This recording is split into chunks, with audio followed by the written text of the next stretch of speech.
আচ্ছা কত দুঃখে কই যারা ফাড়েনি কর। আচ্ছা আমরা রে হেরা কয় আমরা বিলে ধর্ম ব্যবসায়ী, আমরা বিলে ধর্ম লইয়া রাজনীতি করি, ধর্ম লইয়া ব্যবসা করি।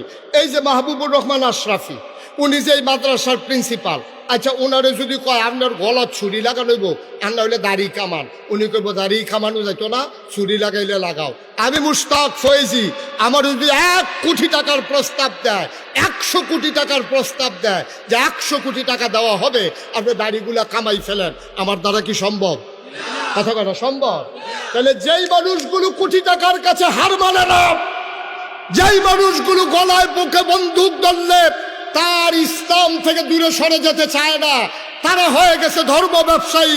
আর যারা রাজনৈতিক ভাবে নিজেকে প্রতিষ্ঠিত করার জন্য সুরত ধারণ করে ইসলামের, সিরত হলো শয়তানের, ওরা ধর্ম ব্যবসায়ী না, আমরা ধর্ম ব্যবসায়ী, ওরাই হচ্ছে প্রকৃত ধর্ম ব্যবসায়ী। ঠিক কিনা বলো?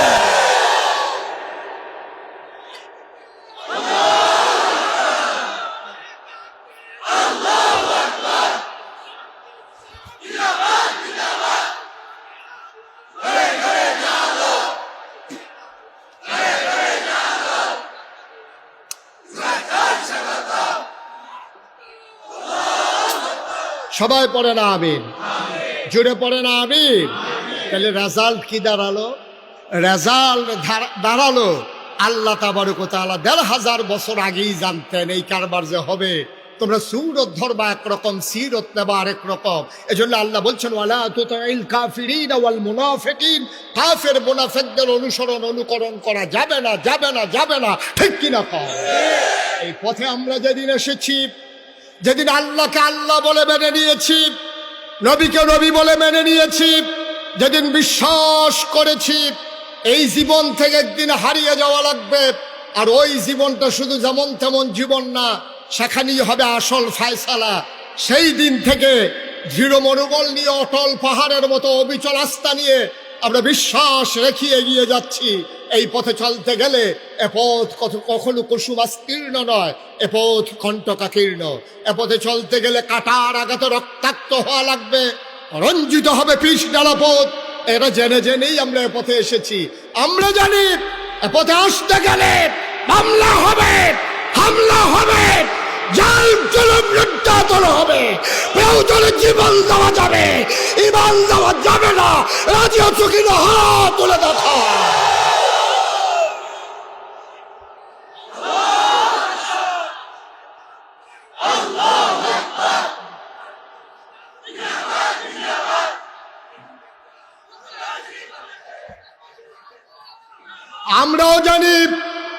আমরাও জানি কেমন করে তাল মিলিয়ে চলতে হয়, আমরাও তাল মিলিয়ে চলতে জানি। কিন্তু আমরা বিশ্বাস করি এই দুনিয়ায় ফুলের মালার কোনো দাম নাই, কবরে যদি হয় জুতার মালা। ঠিক কিনা বলো? আর এই দুনিয়ায় যদি টিটকারি হয়, মস্করা হয়, গুম হয়, নির্যাতন হয়, নিপীড়ন হয়, মামলা হয়, হামলা হয়, ফাঁসি কাস্টে ঝুলতে হয়, বিশ্বাস আছে যেদিন কবরে যাব অপেক্ষা করছে আমাদের জন্য ফুলের মালা। ঠিক কিনা বলো? সুতরাং দুনিয়ায় ছেলেরা বসাও, তারা চুপ করে বসাও,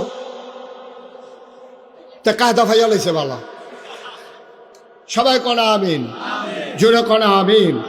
সুতরাং ভাইয়েরা, এটা কোনো হিংসি না, ঝগড়া বিবাদ না, কাউকে হ্যায় করা না, কাউকে খাটো করা না। বিশ্বাস করেন আপনি এই পথে যখন অবিচল আস্থা নিয়ে চলবেন, আপনার হাদিয়া বন্ধ হয়ে যাবে, আপনার উপরে টিটকারি আসবে, মস্কারা আসবে, চাকরির উপরে আঘাত আসবে, আপনাকে মানুষ টিটকারি মারবে, আপনার স্ত্রী আপনাকে মস্কারা করবে এই পথে যদি আপনি সঠিকভাবে আসেন।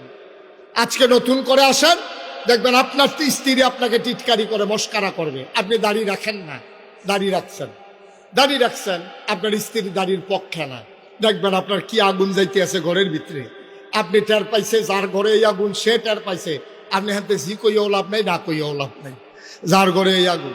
এখন তো দাঁড়িয়ে রাখছে, তো হুজুরের ওয়াজ শুনে 5 ওয়াক্ত নামাজ পড়ে, দাঁড়িয়ে রাখছে, পাঞ্জাবি গাও দেয়, টুপি পাতার দেয়া নেই, তার বউয়ে কি একটা কারবার চাইতে আছে ঘরটার ভিতরে, একটা আগুন জ্বলতে আছে, এর ভিতরে দিয়া হাতার শালিয়ে ফোন দিছে, আপা কেমন আছো? কই কি এর বালা, নমুনা খারাপ।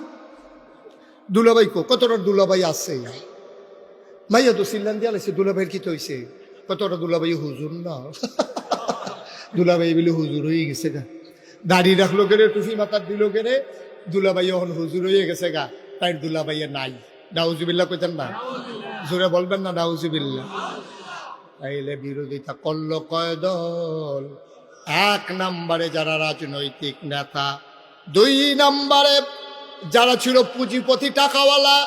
আজকেও বাংলাদেশে ওই যে বললাম পহেলা বৈশাখে 31st নাইটে 16ই ডিসেম্বরের বিজয়ে তারা টাকা দেয় পয়সা দেয় কোটি কোটি টাকা কনসার্টে আয়োজন করে স্পন্সর করে। আজকে চান্দিনা মাহফিল হয়, এখানে কোনো একটা গ্রুপ এসে বলবে না কোরআনের মাহফিল যখন হয় আর আমরা যখন মুসলমান পুরাটা খরচ আমরা কোম্পানি দিতে চাই, বাংলাদেশে কোনো কোম্পানি আয়োজন করতে রাজি না, ঠিক কিনা? আল্লাহ দুনিয়ার মানুষের মতো না, দুনিয়ার মানুষ বলে একটা করে আর একটা, ঠিক কিনা? দুনিয়ার মানুষ অসুখে পড়লে একরকম, ভালো হয়ে গেলে আর একরকম, বিপদে পড়লে একরকম, বিপদ দূর হয়ে গেলে আর একরকম। দুনিয়ার মানুষ ক্ষমতায় থাকার সময় একরকম, ক্ষমতা চলে গেলে আরেক রকম, ঠিক কিনা? আমাদের আন্দাজ নেই, এই মুখে দিয়ে যাই তাই কইতে থাকে। টেলিভিশনটা খুললেই, পত্রিকাটা খুললেই দেখা যায় খেলা হবে, আছে নাকি নাই? একটা এরকম একটা কথা কইলে সারে তুমি খেলতা ফারবা কি ফারবা না এটা বুঝ করে কম লাগে না?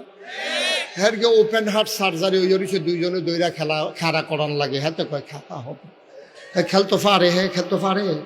ফলাফানে যখন মারো নামছে অহন হেবাটার আর বিচাইরা পাওয়া যায়, যখন ফলাফানে 1 সেটটা গোল দিতে দিতে দড়ি গিটটাইয়া শেষ, খেলা আর শেষ হয় না, ঠিক কিনা? মুসলমান মন দিয়ে শুনো, আমাদের মানুষগুলো ক্ষমতায় থাকতে একরকম, ক্ষমতা চলে গেলে আর একরকম, ঠিক কিনা? আল্লাহ তাবারক ওয়া তাআলা তিনি যা বলেন তিনি তাই করে দেন, তিনি ওয়াদা খেলাফ করেন না। ওয়াদা খেলাফ করা আমার আল্লাহর জন্য শোভা পায় না, ঠিক কিনা? তিনি নিজেই নিজের ব্যাপারে ওয়াজ করে দিলেন। আল্লাহ বলেন ইন্নাকা লা তুখলিফুল মিআদ। আমার আল্লাহ এমন আল্লাহ, তিনি যা ওয়াদা করেন ওয়াদার খেলাফ করা আমার আল্লাহর জন্য শোভা পায় না, ঠিক কিনা? এই আল্লাহ আছেন নাকি নাই? ছিলেন নাকি ছিলেন না? থাকবেন নাকি থাকবেন না? আমার এই আল্লাহ কয়জন? জোরে কন, আর জোরে মধুর সুরে সবাই মিলে মন প্রাণ উজাড় করে গলা ছেড়ে দিয়ে মধুমাখা কণ্ঠে আকাশ বাতাস প্রকম্পিত করে, চান্দিনার জমিন কাঁপিয়ে দিয়ে রাতের নিস্তব্ধতা ছিন্ন ভিন্ন করে। চলো ওই আল্লাহকে সবাই মিলে একটা ডাক দেয়, আল্লাহ। ও প্রাণের আল্লাহ, খুঁজে খুঁজে দেখলাম সব কিছুর মতো পাইলাম তুমি লাম ইয়ালিদ ওয়ালাম ইউলাদ ওয়ালাম ইয়াকুল লাহু কুফুয়ান আহাদ।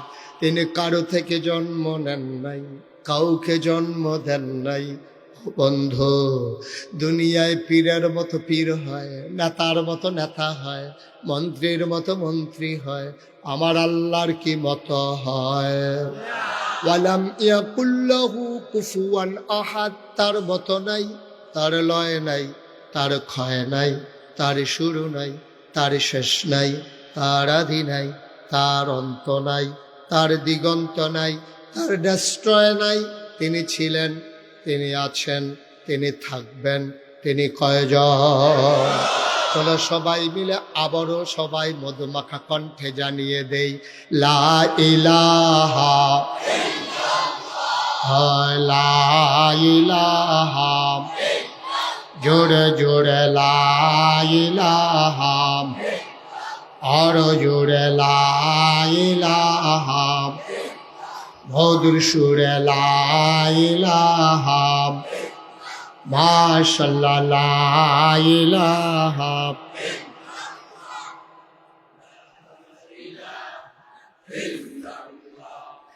লা ইলাহা ইলাহা ইল্লাল্লাহ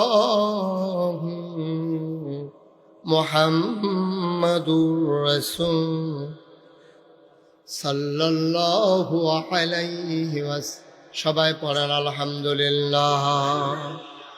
কোরআনে ঢোকার আগে মারদুদ শয়তান থেকে ফানাহ চাই, যিনি রহমান যিনি রাহিম, তার নামে চলেন শুরু করি, সবাই পড়ি। আউযু বিল্লাহি মিনাশ শাইতানির রাজিম।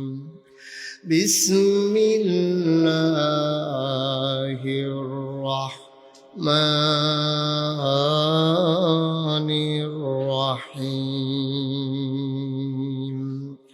ইয়া আইয়ুহান নাবিয়্যু তাকিল্লাহ ওয়া লা তুতি'ল কাফিরিনা ওয়াল মুনাফিকিন ইন্নাল্লাহা কানা আলিমান হাকীমা। আমার আল্লাহ রাব্বুল আলামিন কোরআনুল কারীমে 21 পারায় সর্বশেষ একটা সূরা দিয়েছেন। সূরার নাম রেখেছেন সূরা আহজাব। এই সূরা আহজাব মদিনায় অবতীর্ণ। এখানে আয়াত আছে ৭৩টা, রুকু আছে ৯টা।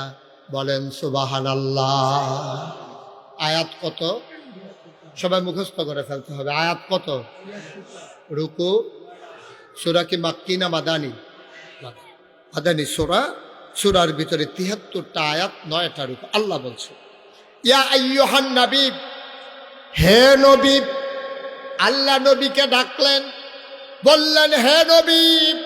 মুফাসসিরিন কিরাম ঐকমত্য পোষণ করেছেন, যদিও নবীকে ডেকেছেন, কিন্তু এই শুধু নবী এখানে এই আল্লাহর ডাকের আওতায় না।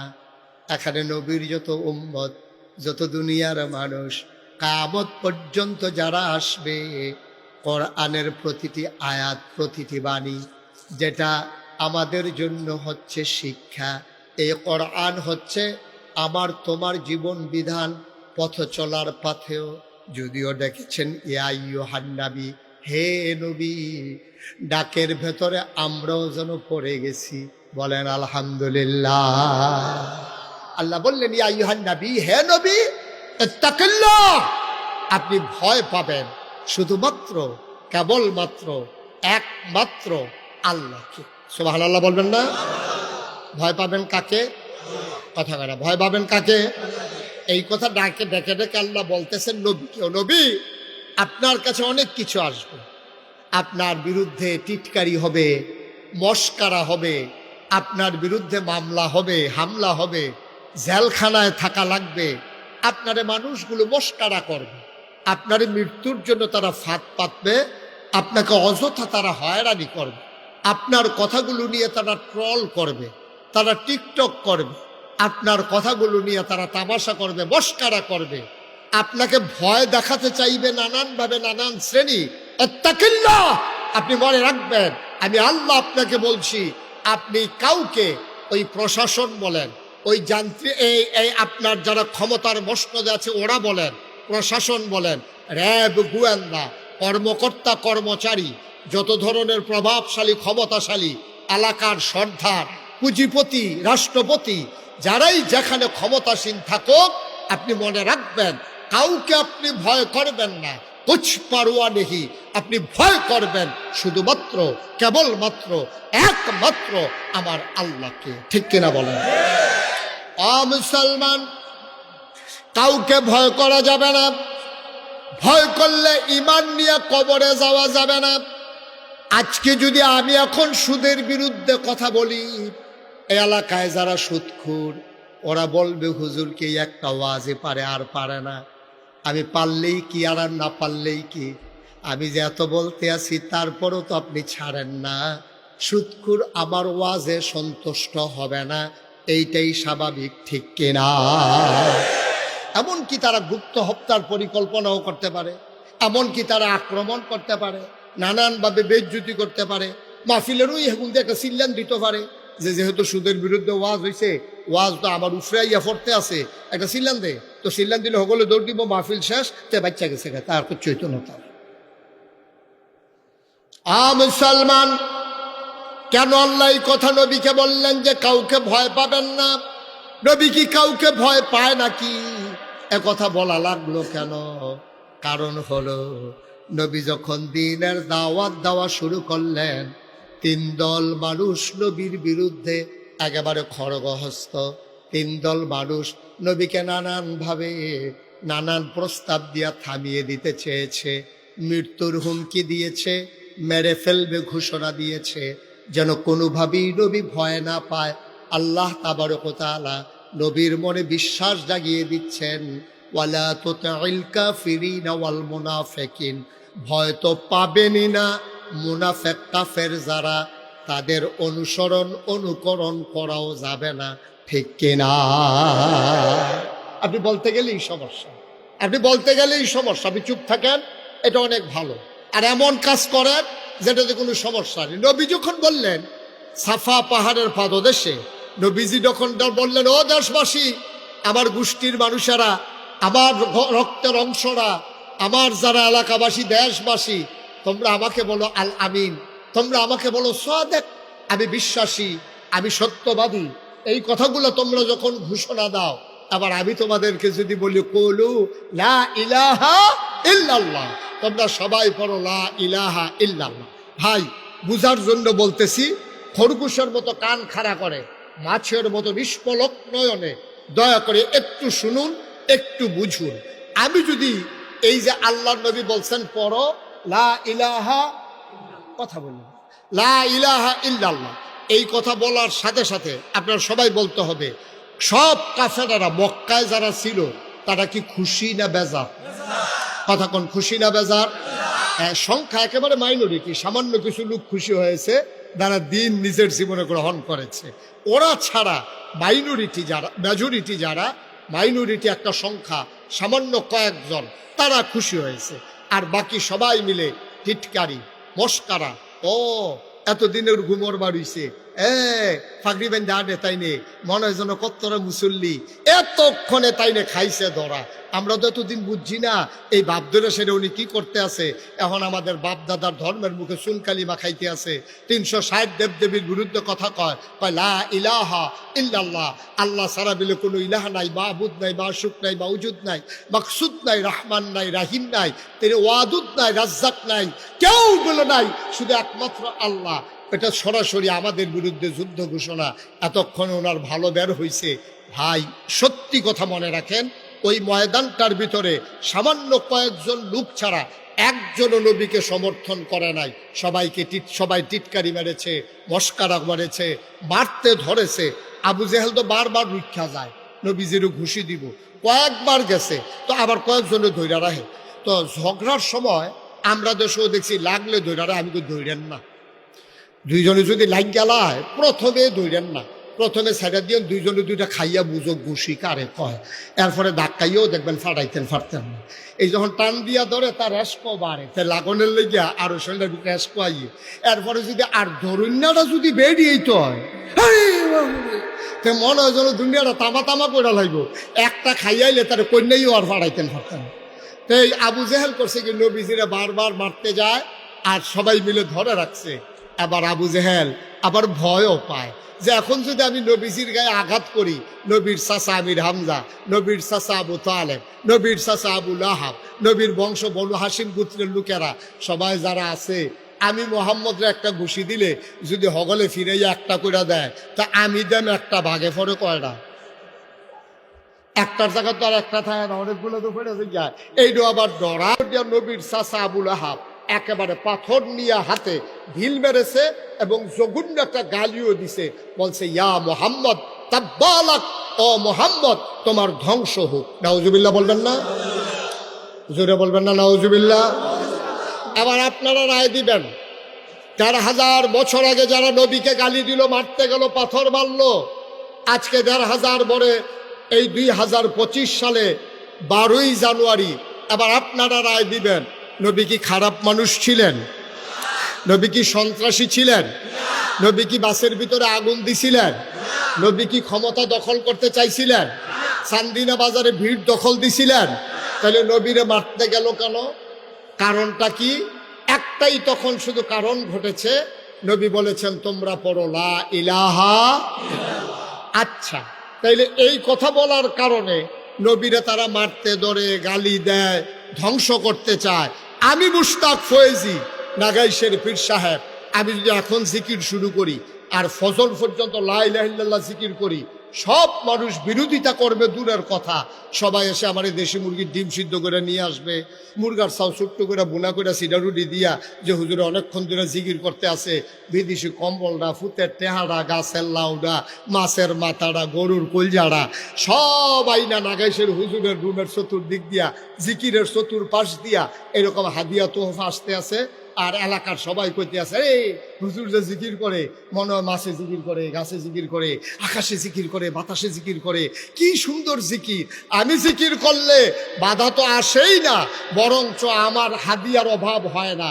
আর নবীজি ঠিক এই জিকিরটা করার কারণে নবীজির উপরে আঘাত আসলো, গালি আসলো, ওরা মারতে ধরলো। তাইলে বুঝা যা গেল কুসকুস কালাহা, ঠিক কিনা কম? বুঝা গেল আমার জিকির আর নবীজির জিকির এক জিকির না, কারণ আমার জিকিরে কারো কিচ্ছু আসে যায় না। আর ওরা বুঝে ফেলেছে নবীর জিকির মানে সাংঘাতিক জিকির। আবু জাহেল বুঝেছে আমি এখন সমাজের নেতা, আমি এখন সর্দারি করি, মোহাম্মদের সুন্দর চরিত্র, একটা মিছা কথা কয় না, আগের রাইতে এই বিচারের নাম দিয়া আগের রাইতে টেহা খায় না, আমানতের টেহা মাইরা খায় না, রাস্তার গম আইছে এইডিও খায় না, হগিন্ডি বেডির লেগে বিস্কুট আইছে, আমরা হেতারা এই বিস্কুট খাইয়া বইয়া রয়েছে, ঠিক কিনা? তারা দেখছে মোহাম্মদের যে চরিত্র, সুবহানাল্লাহ বলবেন না?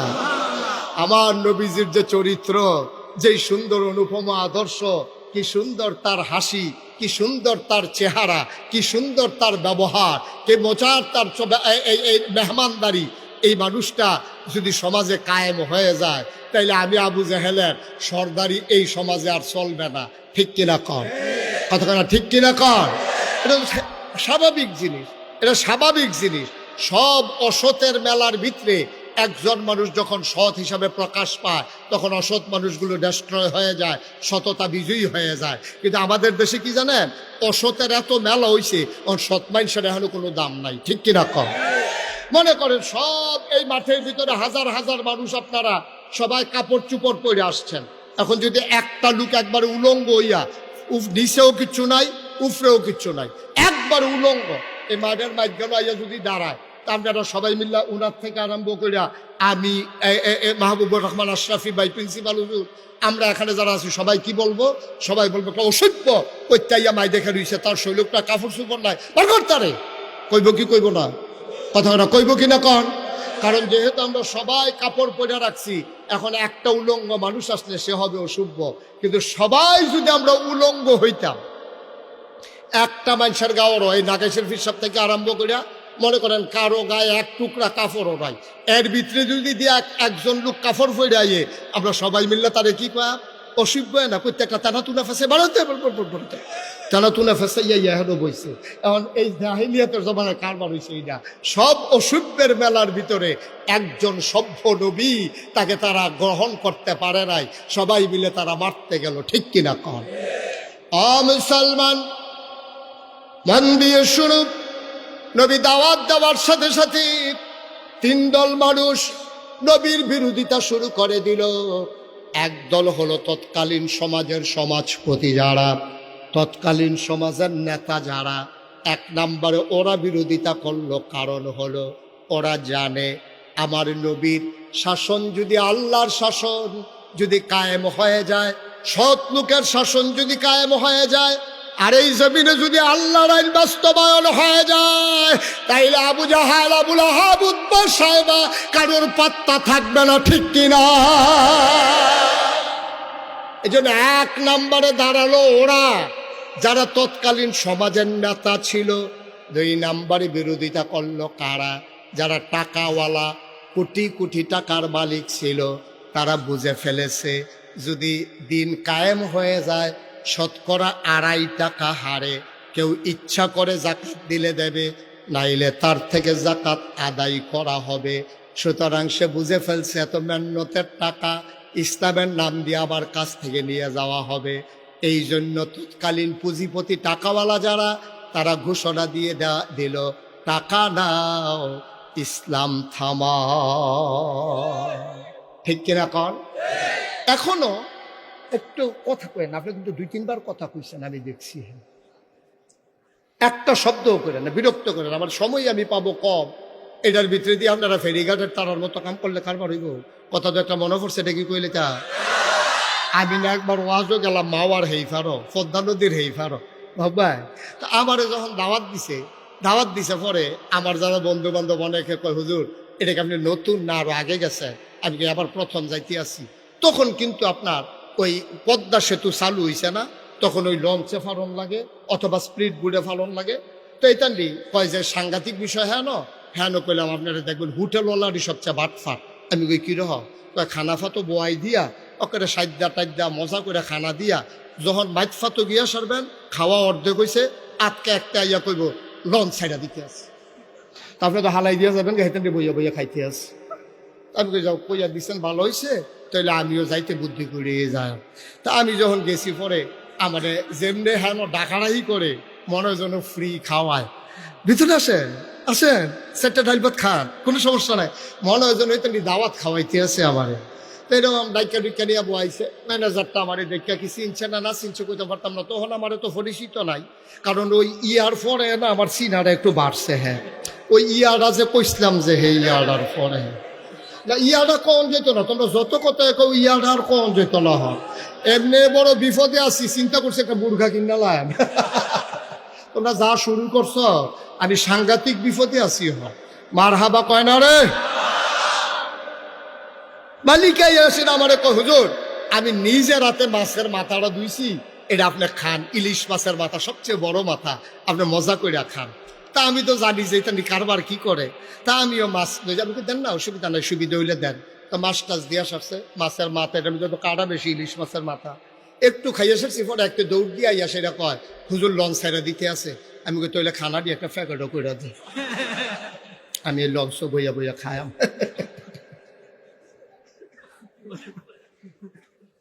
টেনশনের দরকার নাই, দাও দাও, একটু দেরি হইব, তাইলে আমি কই খাইয়ে উঠি। মুসলমান মন দিয়ে শুনো, 1 নম্বরে তৎকালীন জমানায় যারা সমাজের নেতা, তারা আমার নবীকে বাধা দিল। 2 নম্বরে যারা টাকাওয়ালা, তারা চিন্তা করলো যে এই টাকা যদি এইভাবে বৈধ অবৈধ কামাই, ইসলাম আসলে এই অবৈধ কামাই আর থাকবে না, মন যা চায় তা করা যাবে না। এই জন্য টাকাওয়ালা পুঁজিপতি যারা, তারা চিৎকার করে ঘোষণা দিল, টাকা দাও, মোহাম্মদের ইসলাম থামাও। ঠিক কিনা কর? আজকে বাংলাদেশে দেখবেন, এখানে যেহেতু শিক্ষিত সচেতন জনগণ বেশি, এই জন্য ওভাবেই বলি, আজকে বাংলাদেশে দেখবেন যখন পহেলা বৈশাখ হয়, তখন বিভিন্ন জায়গায় মেলা হয়, ওপেন এয়ার কনসার্ট হয়। এই যে কনসার্টগুলা, মেলাগুলো স্পন্সর করে কারা? দেখবেন প্রাণ কোম্পানি, RFL কোম্পানি, অথবা দেখবেন বড় বড় ম্যাগনা গ্রুপ, অথবা দেখবেন সিটি গ্রুপ, বড় বড় গ্রুপ যারা আছে, বেক্সিমকো গ্রুপ। ওরা করে কি, আপনার পহেলা বৈশাখ, রমনা বটমূলের ছায়ানটের আয়োজন, তারপরে আপনার কি বলে 31st নাইট, তারপরে 16ই ডিসেম্বরের নামে ওপেন এয়ার কনসার্ট স্টেডিয়ামের ভিতরে। এই টাকাগুলা দেয় কারা? টাকাগুলা দেয় বাংলাদেশে বড় বড় শিল্পপতি যারা, টাকার মালিক যারা, যারা আগে দাঁড়িয়ে রাখছিল, বিপদে কামাই নিচ্ছে। আসেনি রে কারবা? আগে দেখলে মনে হইতো ফেরেস্তা একটা যাইতে আছে, সাদা পায়জামা, সাদা পাঞ্জাবি, সাদা টুপি, সাদা চুল, কি সুন্দর। অক্ষরে দরবেশের বোতলে দরবেশে দরবেশে এত সুন্দর করে আটটা যাইতো। আর যেই মাত্রতে মাইনকা সিফাত করলো, কামাইয়া কুমাইয়া হমান, ঠিক কিনা কম? হ্যাঁ না? আচ্ছা কঞ্চ দুঃখে কই যারা ফাড়েনি কর। আচ্ছা আমরা রে হেরা কয় আমরা বিলে ধর্ম ব্যবসায়ী, আমরা বিলে ধর্ম লইয়া রাজনীতি করি, ধর্ম লইয়া ব্যবসা করি। এই যে মাহবুবুর রহমান আশরাফি, উনি যে এই মাদ্রাসার প্রিন্সিপাল, আচ্ছা ওনারে যদি কয় আপনার গলাত ছুরি লাগাইব, আর না হইলে দাড়ি কামান, উনি কইব দাড়ি কামানো যাইতো না, ছুরি লাগাইলে লাগাও। আমি মুশতাক ফয়েজি, আমার যদি 1 কোটি টাকার প্রস্তাব দেয়, 100 কোটি টাকার প্রস্তাব দেয় যে 100 কোটি টাকা দেওয়া হবে, আপনি দাড়িগুলা কামাই ফেলেন, আমার দ্বারা কি সম্ভব? কথা কথা সম্ভব? তাহলে যেই মানুষগুলো কোটি টাকার কাছে হার মানে না, যেই মানুষগুলো গলায় বুকে বন্দুক ধরলে তার ইসলাম থেকে দূরে সরে যেতে চায় না, তারা হয়ে গেছে ধর্ম ব্যবসায়ী। আর যারা রাজনৈতিক ভাবে নিজেকে প্রতিষ্ঠিত করার জন্য সুরত ধারণ করে ইসলামের সিরত হলো শয়তানের, ওরা ধর্ম ব্যবসায়ী না, আমরা ধর্ম ব্যবসায়ী, ওরাই হচ্ছে প্রকৃত ধর্ম ব্যবসায়ী। ঠিক কিনা বলো?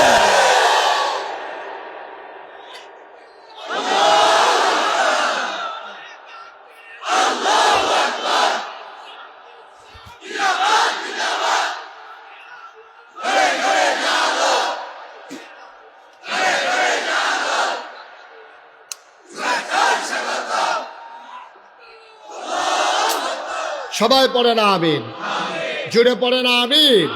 তাহলে রেজাল্ট কি দাঁড়ালো?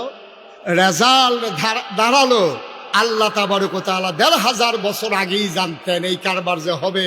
তোমরা সুরত ধরবা একরকম, সিরত নেবা আরেক রকম। এজন্য আল্লাহ বলছেন ওয়ালা তুতিল কাফিরিন ওয়াল মুনাফিকিন, কাফের মুনাফিকদের অনুসরণ অনুকরণ করা যাবে না, যাবে না, যাবে না। ঠিক কিনা কও?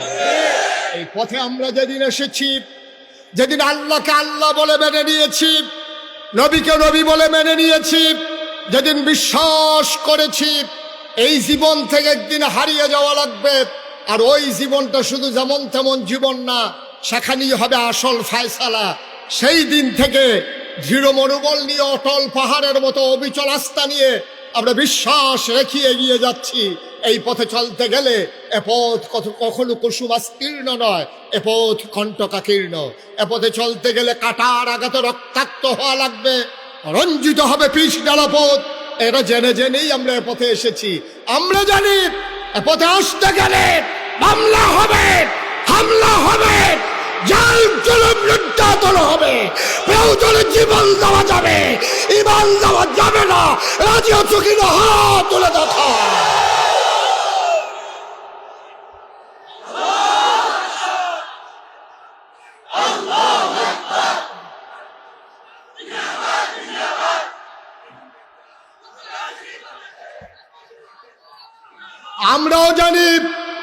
আমরাও জানি কেমন করে তাল মিলিয়ে চলতে হয়, আমরাও তাল মিলিয়ে চলতে জানি।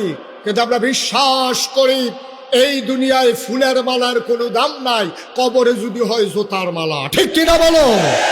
আর এই দুনিয়ায় যদি টিটকারি হয়, মস্করা হয়, গুম হয়, নির্যাতন হয়, নিপীড়ন হয়, মামলা হয়, হামলা হয়, ফাঁসি কাস্টে ঝুলতে হয়, বিশ্বাস আছে যেদিন কবরে যাব অপেক্ষা করছে আমাদের জন্য ফুলের মালা। ঠিক কিনা বলো?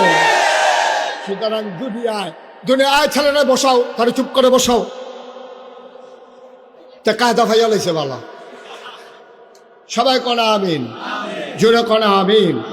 সুতরাং ভাইয়েরা, এটা কোনো হিংসি না, ঝগড়া বিবাদ না, কাউকে হেয় করা না, কাউকে খাটো করা না। বিশ্বাস করেন আপনি এই পথে যখন অবিচল আস্থা নিয়ে চলবেন, আপনার হাদিয়া বন্ধ হয়ে যাবে, আপনার উপরে টিটকারি আসবে, মস্কারা আসবে, চাকরির উপরে আঘাত আসবে, আপনাকে মানুষ টিটকারি মারবে, আপনার স্ত্রী আপনাকে মস্কারা করবে এই পথে যদি আপনি সঠিকভাবে আসেন।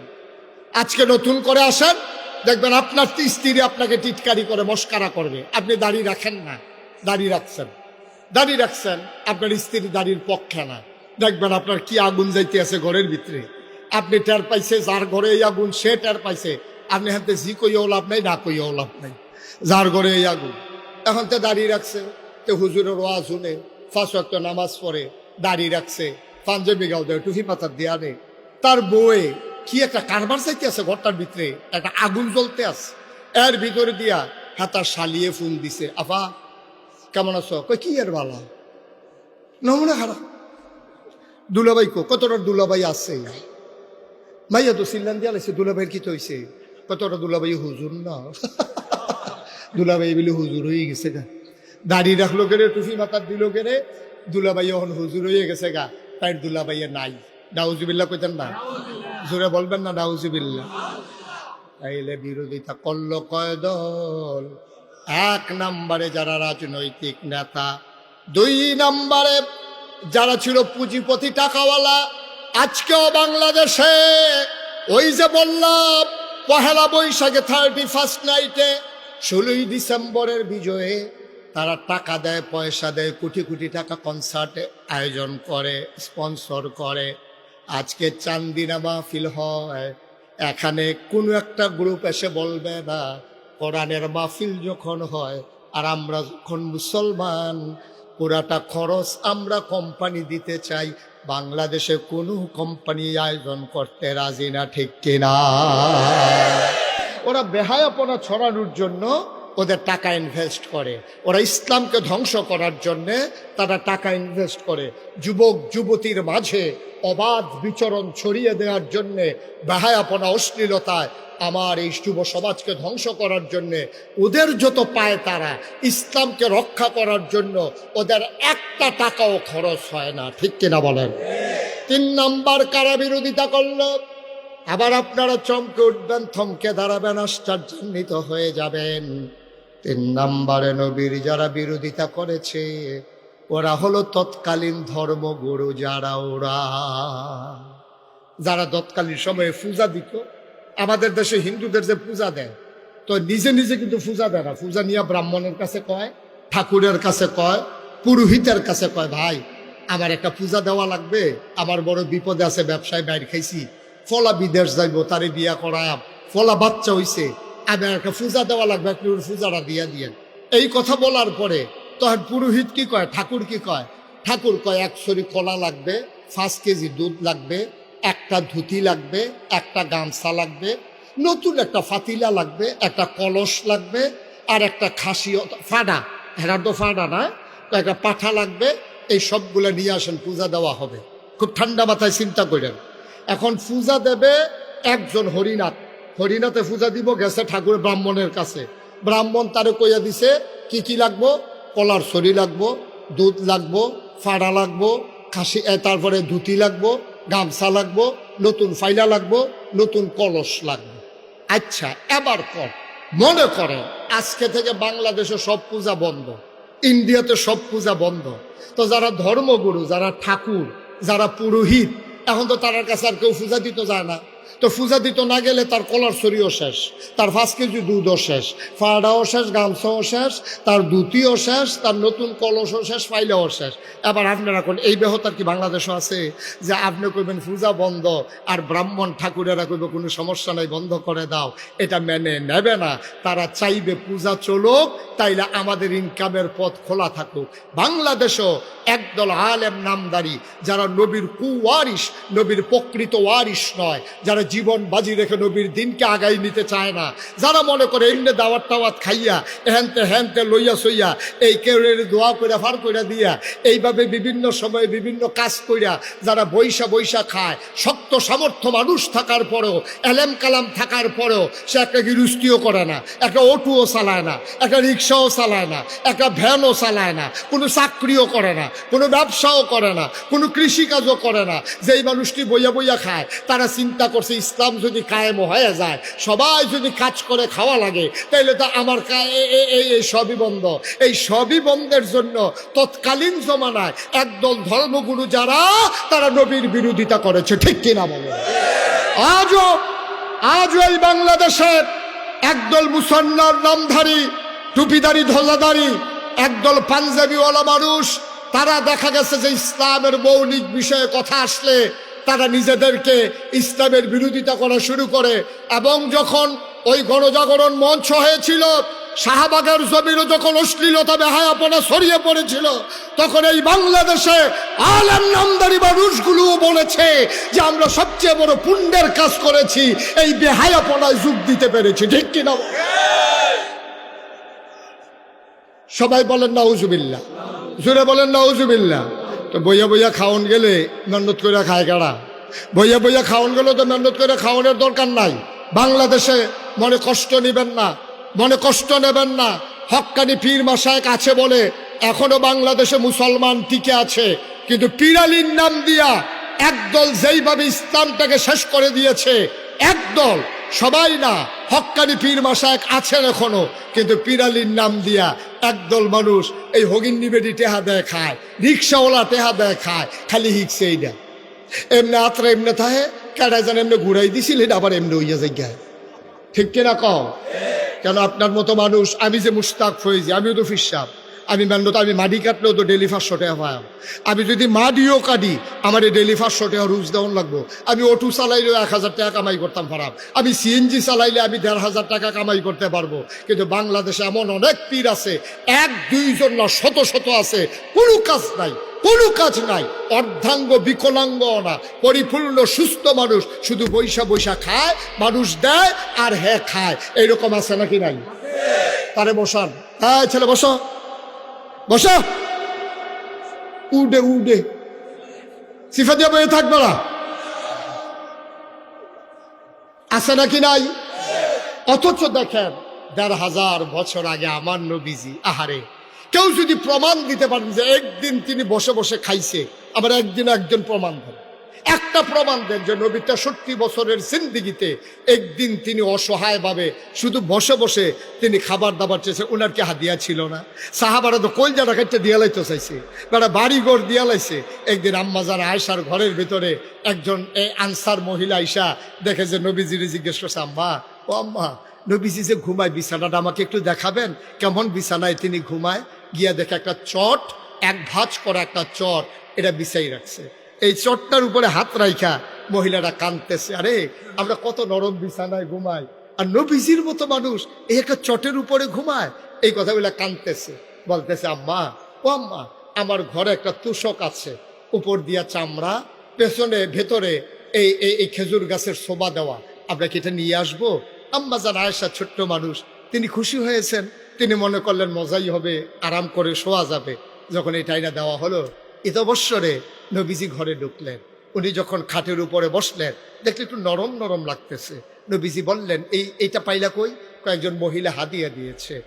আয়েশা, ও আয়েশা, আমার নবীজি আমার উহুদের পাহাড়, আমার আল্লাহ আমাকে উহুদের পাহাড়টা স্বর্ণ বানাই দিতে চাইছিল, আমি এটা রাজি হই নাই, আমি দুনিয়া থেকে ছেড়ে দিয়েছি। সামান্য একটা তুষকের কাছে হার মেনে যাব? ওকে ডেকে তুষকটা ফেরত দিয়ে দাও, আমার তুষক লাগবে না, আমার জন্য এই চটি আমার যথেষ্ট। সুবহানাল্লাহ বলবেন না? আল্লাহর নবী শেষ বয়সে একটু বাঁকা হয়ে হাঁটতেন, তিনি একটু কজু হয়ে গিয়েছিলেন, বাঁকা হয়ে গিয়েছিলেন। আম্মা জান আয়েশা কেঁদে কেঁদে বলতেন, নবী গো, আপনার বয়স তো এত বেশি হয় নাই, আপনার বয়স আর কত হইছে, এই বয়স আপনি কেন বাঁকা হয়ে গেছেন? আল্লাহর নবী চোখের পানি ছেড়ে দিলেন, ডাক ডাক, আয়েশা, ও আয়েশা, তোমাকে বলা হয় নাই খন্দকের যুদ্ধের সময় আমাকে যখন সালমান ফার্সি পরামর্শ দিল যে মদিনার চতুর্পাশ দিয়ে একটা খাল খনন করেন যেন কাফেররা আমাদেরকে আক্রমণ করতে না পারে? আয়েশা গো, ও আয়েশা, খাল খনন করতে গিয়ে আমার সাহাবারা সবাই মাটি কাটতেছিল, পাথর উঠাইতেছিল, বড় একটা পাথর পড়ে গেল, এটা কোনোভাবেই উঠানো যাচ্ছিল না। জুহরের আজান পড়ে গেছে, মানুষগুলা অস্থির হয়ে গেছে, পাথর আর আলগি দেওয়া গেল না, বিরাট পাথর। নবীজির কানে যখন খবর গেল, নবীজি বললেন, সবাই সরো, এই দায়িত্ব আমার উপরে, আমাকে দাও, পাথরটা আমি সরিয়ে দেই। সুবহানাল্লাহ।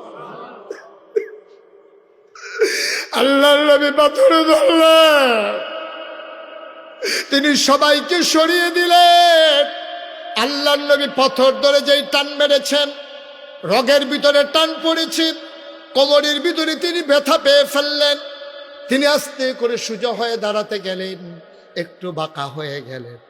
নবীজি কান্দে আর কয় আয়েশা, সেই দিন যে পাথর টান দিয়ে একটু ব্যথা পাইছিলাম, এই ব্যথাটা আজ পর্যন্ত আর আমার কাছ থেকে গেল না। দুজাহানের বাদশা নবী, দুজাহানের বাদশা নবী।